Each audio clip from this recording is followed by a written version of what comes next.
Hello students, आज हम adverb पे बेस्ड कुछ क्वेश्चंस करेंगे। जो कॉन्सेप्ट्स हम कर चुके हैं, अब उनके प्रैक्टिस का टाइम है।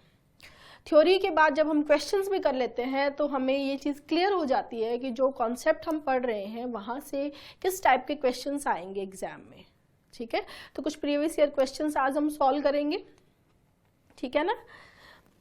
सबसे पहले, she did not like the movie NOR I did. ये कॉन्सेप्ट मैंने आपको लास्ट वीडियो में करवाया था। वैसे ये कॉन्सेप्ट इन्वर्जन में भी आता है तो इन्वर्जन ही। जब ऑक्सिलरी वर्ब सब्जेक्ट के पहले आए तो वो इन्वर्जन है। इन्वर्जन और भी बहुत सारे केसेस में अप्लाई होता है। यहाँ पर ये एडवर्ब से रिलेटेड था, इसलिए मैंने इसको यहाँ भी करवाया। और जब मैं इन्वर्जन कराऊंगी तो और ज़्यादा डिटेल से बाकी कंटेक्स्ट में कहाँ कहाँ किस तरह से यूज होगा वो भी करवाऊंगी। ठीक है, तो अभी भी यहाँ तो हम समझ ही चुके थे। सो वाला कॉन्सेप्ट था, नोर नीदर वाला आपको याद हो तो मैंने एग्जाम्पल भी दिया था और आपको ये बताया था कि पहले हम जैसे सो है, नोर है, इनको लेते हैं, फिर ऑक्सिलरी वर्ब लेते हैं, लास्ट में सब्जेक्ट लेते हैं। ये चीज़ हमने पढ़ी थी, राइट। तो उसी पे बेस्ड ये क्वेश्चन है। स्टूडेंट्स मुझे कमेंट बॉक्स में बताते रहते हैं कि मैम इतने क्वेश्चन सही थे, इतने गलत थे। ठीक है, तो वैसे ही आप मुझे बताते रहेंगे और क्वेश्चन करने का जो पैटर्न है वो तो वही रखना है हमें। जैसे आपकी स्क्रीन पे क्वेश्चन आएगा आप इसको पोज करेंगे, अपना आंसर लिखेंगे विद रीजंस। ठीक है, और वही आपका जो टाइम है, जो आप टाइम इस वीडियो को देखने में लगा रहे हैं वो तभी प्रोडक्टिव होगा जब आप साथ साथ क्वेश्चन मेरे करवाने से पहले सॉल्व करेंगे, उसके रीजन को लिखेंगे। अदरवाइज सिर्फ वीडियो देखने से वो प्रोडक्टिविटी नहीं आएगी, कोई फायदा ही नहीं है। ठीक है, अब देखो, she did not like the movie NOR I did. तो ये नेगेटिव सेंटेंस है। सेंटेंस क्या है? नेगेटिव है। She did not like the movie, she को ने मूवी पसंद नहीं की थी। ठीक है, और मैंने भी नहीं की। ठीक है, तो हम इसको ऑल्सो के सेंस में बोल रहे हैं कि उसको भी ये चीज पसंद नहीं आई और मुझे भी नहीं आई, उसको ये चीज पसंद आई और मुझे भी आई। तो ऑल्सो उस केस में अगर पॉजिटिव सेंटेंस होता है तो हम सो ले लेते हैं, नेगेटिव होता है तो हम नीदर लेते हैं, नॉर लेते हैं या नॉट ईदर लेते हैं। ठीक है, तो यहां पर देखो, नोर तो दिया है, नोर तो यहाँ गिवन है, नोर में कोई प्रॉब्लम नहीं है, लेकिन यहाँ पर सब्जेक्ट को पहले ले लिया गया और वर्ब को बाद में लिया है, तो ये कंस्ट्रक्शन गलत हो गया। तो यहाँ पर सही कंस्ट्रक्शन होगा स्टूडेंट ए। यही हमने पढ़ा था, अगर नीदर होता तो नीदर आ जाता, नोर होता तो नोर आ गया। ठीक है, नोर, उसके बाद में ऑक्सिलरी वर्ब। जो ऑक्सिलरी वर्ब है वो कौन सी होगी? कई बार स्टूडेंट को उसमें भी कंफ्यूजन होता है ना। तो मैंने पहले भी बताई थी ये चीज, वो वर्ब कौन सी होगी? जो इस सेंटेंस की जो वर्ब है वही आगे वाले की वर्ब होगी। अब डिड के केस में तो क्या है कि डिड पास्ट में सब्जेक्ट सिंगुलर हो या प्लूरल हो, डिड ही रहता है, तो डिड आ गया। लेकिन अगर मान लो यहाँ पर फॉर एग्जाम्पल डू होता, ठीक है, डू नॉट होता, फिर यहाँ पर क्या आता? नोर डिड आया आता या डज आया आता? क्या आता स्टूडेंट? डिड आता, डज आता या डू आता? क्या आता? डू, अकॉर्डिंग टू आई। ऐसा क्वेश्चन भी आगे आएगा, तब आपको और अच्छे से क्लियर हो जाएगा। तो यहाँ पर सेकंड वाले में क्या वर्ब आनी चाहिए, ये फर्स्ट वाले सेंटेंस की ऑक्सिलरी वर्ब हमें बता देती है। अब वो सिंगुलर होगी या प्लूरल होगी वो तो हमारा सब्जेक्ट बताएगा। आई है और डिड तो सब में सेम होता है, तो सिंपली क्या बन गया? नोर डिड आई। क्लियर है गाइस? ठीक है, नेक्स्ट क्वेश्चन देखो, he doesn't smoke NOR I did. वो स्मोक नहीं करता और मैं भी नहीं करता, तो वो स्मोक नहीं करता और मैं भी नहीं करता, इसमें नोर की पोजीशन सही है, लेकिन आई की पोजीशन डिड के बाद होनी चाहिए। अब डिड क्यों आएगा इसमें? क्या डिड सही है? नहीं, डिड सही नहीं है। क्यों नहीं है? क्योंकि पहले वाला सेंटेंस का में क्या आ रहा है? डज आ रहा है, राइट। तो ऐसे तो गलत हो जाएगा, इसके अकॉर्डिंग प्रेजेंट में तो प्रेजेंट में ही आना चाहिए। तो डज है तो मैं यहाँ पर नोर डज आई कर दूं, सही है? अब तो सही है ना चाहिए। अब हमने ये तो पढ़ा था, इसकी जो वर्ब होगी वही उसकी वर्ब होगी, यही तो बताया था मैम आपने, ये तो बताया था। लेकिन ये जो डज है वो आई को सूट कर रहा है क्या? आई के साथ डज आएगा क्या? नहीं, डू डज तो डिपेंड करते हैं ना, डू डज की जो फॉर्म है वो आई के साथ डू आएगा, ही के साथ डज आएगा, ये तो हम बेसिक है, हमने पढ़ा है टेंस में। तो सिंपली क्या हो जाएगा, आई के अकॉर्डिंग क्या आएगा, डू, राइट। सो क्या बनेगा, नोर डू आई। क्लियर है? So right answer will be C. यहां पर इसने नॉर डिड आई का ऑप्शन नहीं दिया, ठीक है, इसलिए बहुत सारे स्टूडेंट नोर डू आई भी कराएंगे। लेकिन कई बार जो स्टूडेंट सिर्फ रटते हैं, बहुत सारे स्टूडेंट की जो ऐसा कंस्ट्रक्शन दिखे तो नीदर डिड आई कर देना, नोर डिड आई कर देना, तो वो गलत है स्टूडेंट। हो सकता है उसमें यहाँ पर नोर डिड आई का ऑप्शन भी दे देता, फिर आप गलत कर सकते थे ना। हमें कॉन्सेप्चुअली स्ट्रोंग होना है। अगर हम कॉन्सेप्चुअली स्ट्रोंग रहेंगे तो चाहे कैसे भी मिलते जुलते ऑप्शन बना दे, कितना भी एग्जामिनर उस क्वेश्चन को घुमा फिरा दे, हम बिल्कुल भी कंफ्यूज नहीं होंगे। कंफ्यूजन का मतलब समझते हैं आप, गलत क्वेश्चन का मतलब समझते हैं आप, -2.5। और एक गलत क्वेश्चन अपने आप में आपको कितनी रैंक पीछे ले जा सकता है ये आप सोच भी नहीं सकते। आप उठाकर देखिए पहले पिछले साल के जो रिजल्ट्स हैं उनमें एक गलत क्वेश्चन से कितनी रैंक, इवन जो सिलेक्शन हुए, सेलेक्टेड और फेलियर के बीच में एक क्वेश्चन में तो बहुत सारे लोग मिल जाएंगे आपको। तो हमारे लिए स्टूडेंट एक एक क्वेश्चन इंपॉर्टेंट है और हमें कॉन्सेप्चुअली इतना स्ट्रॉन्ग होना है कि हम क्वेश्चन गलत ना करें। क्लियर? और इंग्लिश में जो भी कंटेंट मैंने आपको दिया है, शुरू से जो भी वीडियोस आपकी आई हैं, आप उनके नोट्स बनाकर प्रॉपरली रिवाइज कर रहे हैं, पीडीएफ को सॉल्व कर रहे हैं, तो ये कंटेंट आपका एग्जाम में जो आएगा उससे ज़्यादा ही है। बहुत सारे स्टूडेंट को डाउट रहता है, मैम ये कैसे होगा, वो कैसे होगा, मैं क्या करूँ, मैं क्या नहीं करूँ। तब मैं स्टूडेंट से सिंपली एक ही क्वेश्चन पूछती हूँ क्या आपने जो मैंने करवाया है वो कर लिया? क्या मैंने जो क्वेश्चन सोल्व करवाया वो कर लिए? क्या आपने मेरी वीडियोस के नोट्स बना लिए, उनको रिवाइज कर लिया? नहीं मैम। तो आपने जब तो अभी तक वही चीज़ें नहीं की है तो आप इससे ज़्यादा और आगे क्या करोगे? पहले उसको तो कंप्लीट कीजिए। समझ रहे हैं कि जो हमारे पास आ गया है, जो सब कुछ आपके पास में है, पूरा कंटेंट आपको प्रोवाइड कर दिया, अब आप उसको पढ़ें। जब तक आप पढ़ेंगे नहीं तो इम्प्रूवमेंट कैसे आएगा?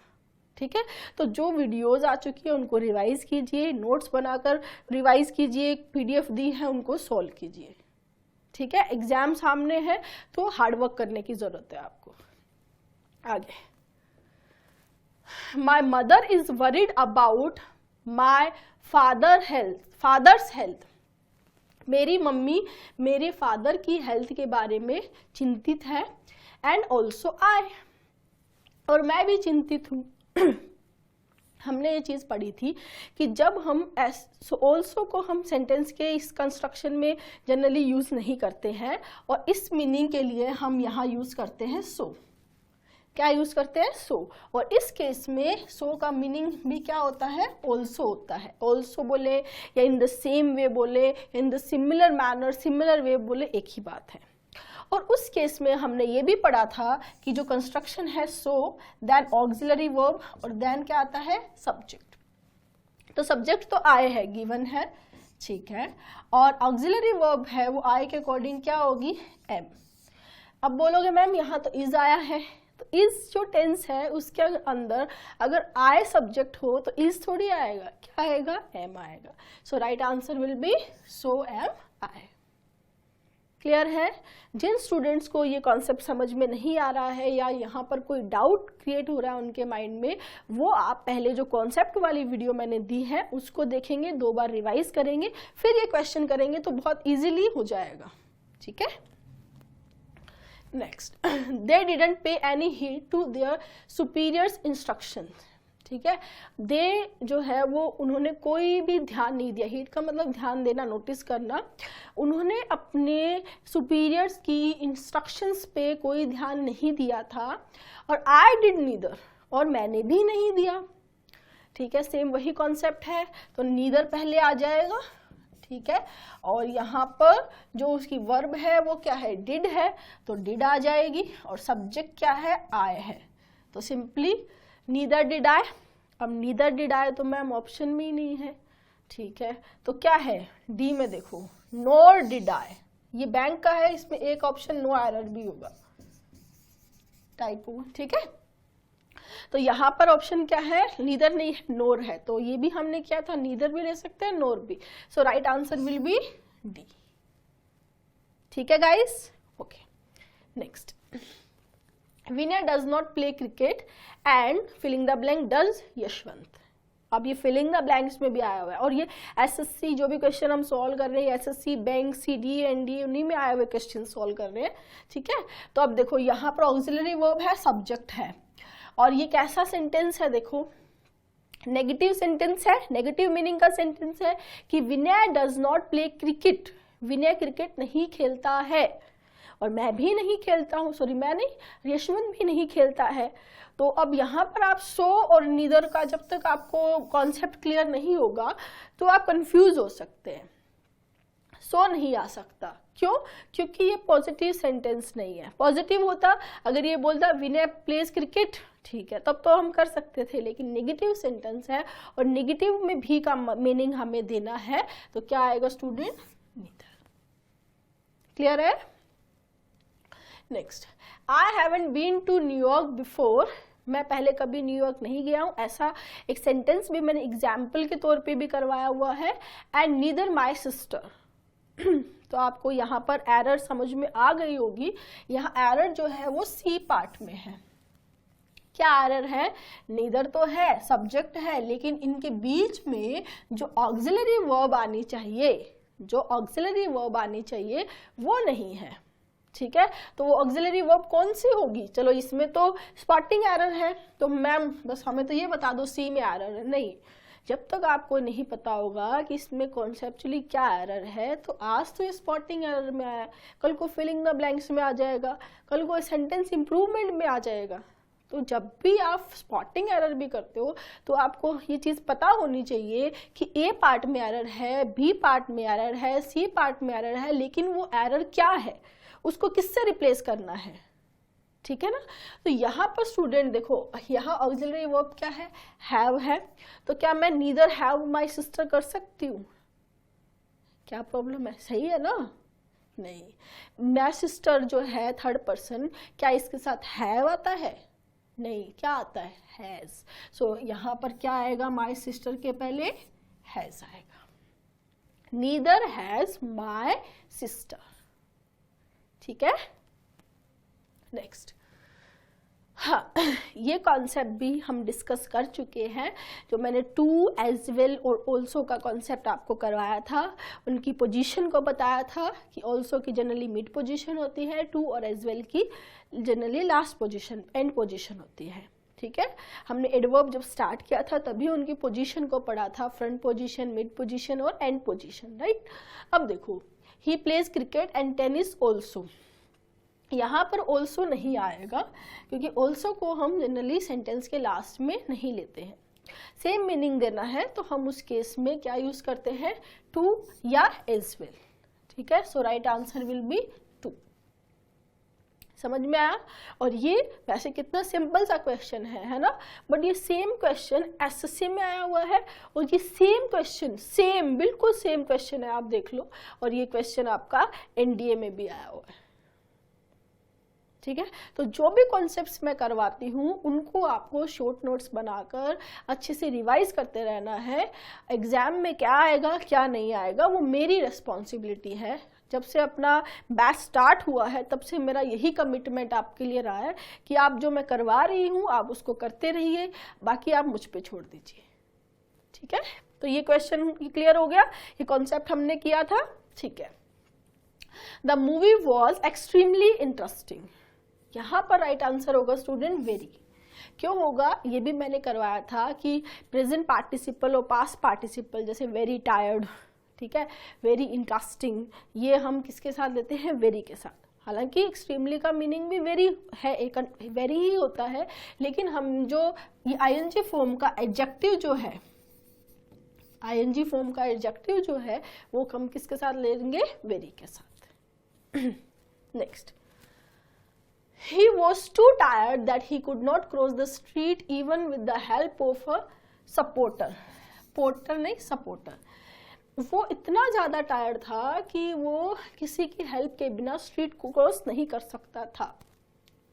यहाँ एरर है स्टूडेंट ए पार्ट में, टू नहीं आएगा सो आएगा, क्योंकि एडवर्ब ऑफ डिग्री में हमने ये चीज पढ़ी थी, सो दैट वाली चीज मैंने पढ़ाई थी। ही वॉज सो टायर्ड, वो इतना टायर्ड था, उसका रिजल्ट, ठीक है, ये जो सेंटेंस है कि इतना रिजल्ट था कि वो टायर्ड था, उसका रिजल्ट क्या था, इतना टायर्ड था कि वो स्ट्रीट को किसी सपोर्टर की हेल्प के बिना स्ट्रीट भी क्रॉस नहीं कर सकता था, वो इतना टायर्ड था। ठीक है, तो ये कंस्ट्रक्शन में क्या आना चाहिए, सो दैट, एक ये क्लोज हो गया और ये दूसरा दैट क्लोज, रिजल्टिंग क्लोज हम बोल सकते हैं इसको। क्लियर है? ठीक है। Next, a part of the training, training का एक पार्ट, दे ऑफर्ड, ठीक है, जो वो ऑफर कर रहे थे वॉज रियल गुड। तो यहाँ एरर है स्टूडेंट, रियल की जगह आएगा रियली। क्यों आएगा? क्योंकि गुड जो है वो एडजेक्टिव है, तो यहाँ एडजेक्टिव को मॉडिफाई करने के लिए क्या होनी चाहिए, एडवर्ब।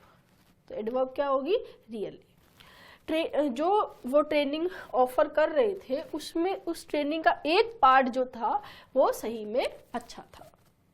क्लियर?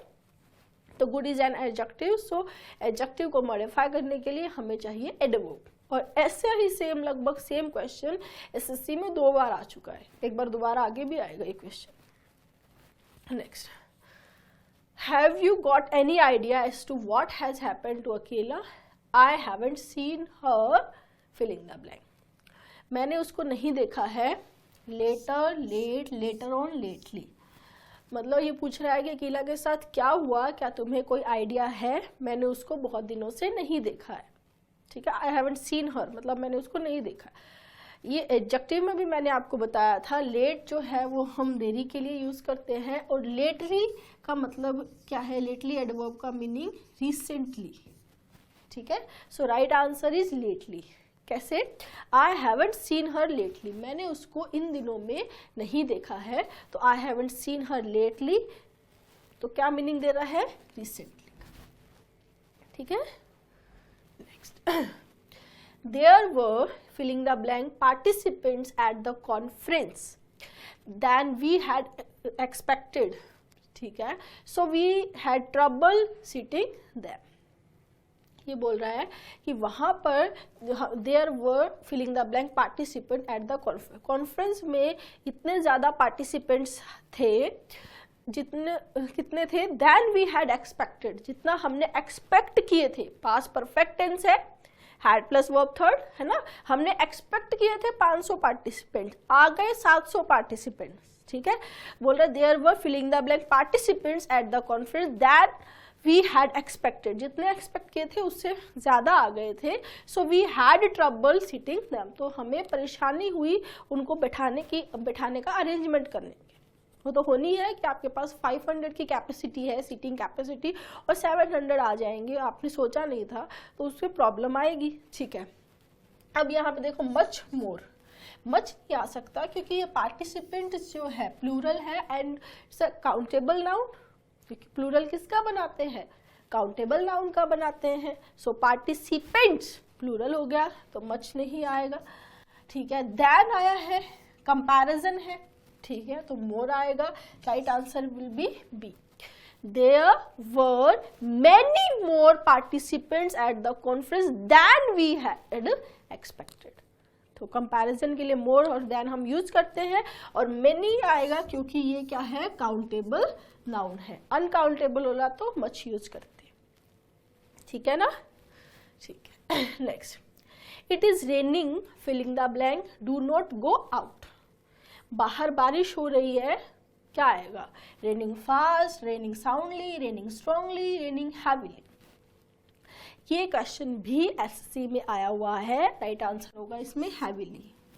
और ये क्वेश्चन बेस्ड है आपका कोलोकेशन पे, कि जो बारिश होती है वो तेज बारिश जो होती है, बहुत ज्यादा बारिश होती है। ठीक है, भारी बारिश, हिंदी में इसका हैवीली का मतलब ये नहीं भारी भारी हल्का। ठीक है, तो जो रेन होती है, हैवी रेन मतलब बहुत ज्यादा बारिश होती है, तो हम हैवी रेन वर्ड काम में लेते हैं। ठीक है, तो वैसे ही ये जो हैवी वर्ड हम रेन के साथ यूज कर रहे हैं, यहाँ एडवर्ब के रूप में हैवीली हो गया, ये है स्टूडेंट कोलोकेशन। कोलोकेशन के बारे में मैंने क्लोज टेस्ट की वीडियो में भी बताया है, जम्बल्ड की वीडियो में भी बताया है, और कोलोकेशन पे बेस्ड एग्जाम में क्वेश्चन भी आते हैं। आपके सामने क्वेश्चन है, आप ये क्वेश्चन एडवर्ब का कितने भी कॉन्सेप्ट आप ग्रामेटिकल पढ़ लो, लेकिन ये क्वेश्चन तो आपको कोलोकेशन से ही करना पड़ेगा, ठीक है। अब प्रॉब्लम ये आती है कि मैम हम कैसे करें, कैसे पढ़े कोलोकेशन। तो कोलोकेशन के लिए स्टूडेंट आपके पास मेरी क्लोज टेस्ट की बुक होगी। क्लोज टेस्ट की बुक में आप पेज नंबर 22 पे जाएंगे। यहाँ पर मैंने पेज नंबर 22 बीच में आ गया, सॉरी, पेज नंबर 16 पे जाएंगे। यहाँ पर मैंने इम्पॉर्टेंट कोलोकेशन की लिस्ट जो है वो यहाँ दे रखी है। ये जो लिस्ट है ये पेज नंबर 27 तक जो है ये आपको लिस्ट पढ़नी है। ऐसे तो कोलोकेशन का कोई अंत नहीं है, कितना भी हम पढ़ ले, बट हाँ ये पढ़ लेंगे तो मोर देन इनफ है आपके लिए। और इनको याद कैसे करना है, क्या होते हैं कोलोकेशन, वो मैंने आपको वीडियो में समझा दिया है क्लोज टेस्ट वाले में। दूसरी बात, अब आप ये सोचें कि मैं इसको एक दिन लेकर बैठूं और मैं इसको पूरा रट लूं इन कोलोकेशंस को, तो ये चीज़ पॉसिबल नहीं है, ठीक है। इसको कैसे करना है, आप डेली इसका हाफ ये वाला पेज, चाहे आप इसका 1/4 पेज पढ़ लें, डेली पढ़ेंगे और नेक्स्ट डे जब आगे का पढ़ेंगे तो उससे पहले वाला रिवाइज करेंगे। ऐसा करते करते आपको ये 10-15 दिन में कंप्लीट करने हैं कोलोकेशन। हो सकता है आपको पूरे एकदम रट्टे की तरह याद नहीं हो, लेकिन अब अगर आप इनको 10-15 बार पढ़ लेंगे तो आपके ये सबकॉन्शियस माइंड में सेट हो जाएंगे। फिर जैसे ही आप वो वर्ड देखेंगे तो अपने आप ऑप्शंस में से आपके माइंड में क्लिक हो जाएगा कि इसके साथ क्या आएगा। क्लियर है? तो ये इंपॉर्टेंट है, आपको पढ़ने हैं। और क्वेश्चन आते हैं, एक क्वेश्चन तो आपके सामने ही, और ऐसे बहुत सारे क्वेश्चन होंगे। रेन है, रेन के लिए हम हैवी लेते हैं, टी है, टी के लिए स्ट्रॉन्ग लेते हैं, उसने स्ट्रॉन्गली भी दे दिया। अब स्ट्रॉन्गली क्यों नहीं आया? क्योंकि कोलोकेशन नहीं है रेन के साथ। समझ में आ रहा है? ठीक है, तो कोलोकेशन पढ़ेंगे, कोलोकेशन इंपॉर्टेंट है और पढ़ेंगे। और डेली आगे वाला पढ़ने से पहले पीछे वाले हाफ पेज पढ़ा आपने, 1/4 पढ़ा, जितना भी पढ़ा उसको रिवाइज करेंगे। थर्ड डे पढ़ेंगे तो पहले 2 दिन जो किया उसको रिवाइज करेंगे। क्लियर? ठीक, आगे। You cannot lose what you filling the blank had। तो ये स्टूडेंट एक पूरा सेइंग है कि आपके पास जो वो चीज़ आप नहीं खो सकते जो आपके पास है ही नहीं, ठीक है। तो यहाँ पर इसके साथ में नेवर, ये फिक्स है। ऐसे क्वेश्चन में आपको मैं कराती रहूंगी। You can not lose what you never had, जो आपके पास कभी नहीं था उसको आप कैसे खो सकते हैं। Next, he received many praises for his latest invention. Many praises, ठीक है। तो स्टूडेंट प्रेज जो है वो अनकाउंटेबल नाउन है, मेनी इसके साथ में यूज नहीं होगा। यहाँ पर नो इम्प्रूवमेंट नहीं हो सकता, इम्प्रूवमेंट की नीड है ये भी नहीं हो सकता। टू मच प्रेजेस नहीं होगा, राइट आंसर होगा बी, मच प्रेज, ठीक है। Next, they have had a real good time. ऐसा क्वेश्चन हमने अभी डिस्कस किया था, मैंने तब भी बताया था कि ऐसा एक क्वेश्चन और भी आया हुआ है। और इवन ये मतलब जो एरर होती है उसको भी चेंज नहीं करते। देखो एज इट इज दे दिया, वही रियल और रियली का। यहाँ पर टाइम नाउन हो गया, ये एडजेक्टिव हो गया, और ये एडवर्ब आना चाहिए, ये आर्टिकल है। ये कॉन्सेप्ट मैंने आपको बहुत बार करवाया है ना, वो बेसिक से हो रहा है। अब यहाँ पर देख लो आप क्या आना चाहिए, हैव हैड अ रियली, ठीक है। तो हैव हैड अ आ रहा है, हैव हैड रियली आ रहा है, have had a really. Right answer is C. Clear है स्टूडेंट्स?